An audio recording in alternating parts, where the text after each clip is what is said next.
السلام عليكم ورحمة الله وبركاته. حكاية من التاريخ من داخل المتحف الحضارات المصري.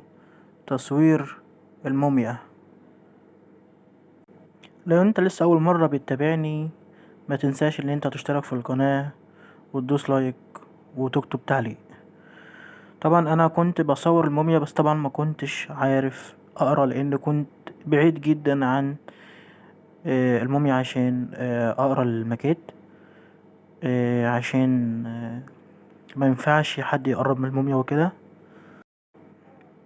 بس شكل الموميا كان حاجة شكلها حلو أوي يعني، وده يديك إحساس أو انطباع إن أنت تبقى مصري، تبقى إنسان فخور جدا ببلدك وبحضارة بلدك. إن في ناس كانوا عايشين من آلاف السنين اللي فاتت، يعني من أكتر من 7000 سنة حضارة.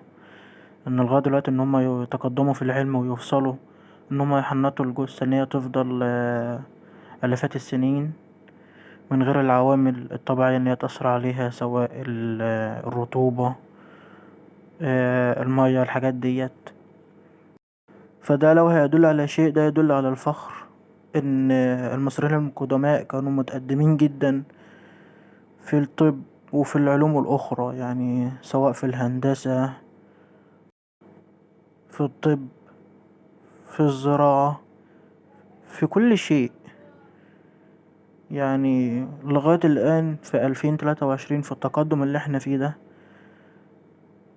ما يعرفوش ازاي الأهرامات بنيت، تم نقل الحجارة بتاعة الأهرامات ازاي. لغاية دلوقتي مفيش حل نهائي يعني.